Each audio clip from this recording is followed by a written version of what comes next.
New Zealand এবং পাকিস্তানের বিপক্ষে খেলতে ইসলামাবাদে বাংলাদেশ দল দুবাই থেকে ৩ ঘন্টার ফ্লাইটে নতুন দেশ নতুন শহরে পৌঁছায় টিম টাইগার।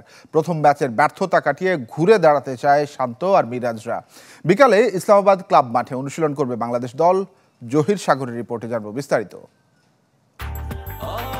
ব্রেকফাস্ট, টিফিন কিংবা স্ন্যাক টাইমে মজাদার আয়োজন মানে অল টাইম ব্রেড। প্রত্যাশা আর প্রাপ্তির হিসাব মেলেনি দুবাইয়ে।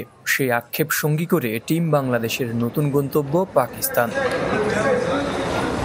ভারতের বিপক্ষে হার চোখে আঙুল দিয়ে দেখিয়ে দিয়েছে টপ অর্ডারের ব্যর্থতা। কাঠগড়ায় দাঁড় করিয়েছে বোলারদেরও, বিশেষ করে পেসারদের পারফরমেন্স। যদিও বিমানবন্দর আর দুবাই থেকে ইসলামাবাদের ঘণ্টা তিনেকের ফ্লাইটে টিম বাংলাদেশকে দেখা গেল ফুরফুরে মেজাজে। হাসি ফুটেছে তাওহিদ হৃদয়ের মুখেও। ভারত ম্যাচে পেশির চোট ভয় ধরালেও নিউজিল্যান্ডের বিপক্ষে খেলতে আত্মবিশ্বাসী মনে হলো তাকে। আর একাদশে ফিরতে যেন তর সইছে না নাহিদ রানার।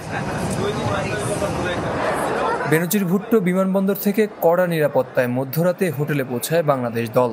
কিউইদের বিপক্ষে গুরুত্বপূর্ণ ম্যাচের প্রস্তুতি নিতে আরও দুদিন সময় পাবে টিম টাইগার্স। টপ অর্ডারের মতো ভুল শুধরানোর আরও একটা সুযোগ থাকছে অধিনায়ক নাজমুল শান্তরও। জহির সাগর, চ্যানেল 24, ইসলামাবাদ, পাকিস্তান।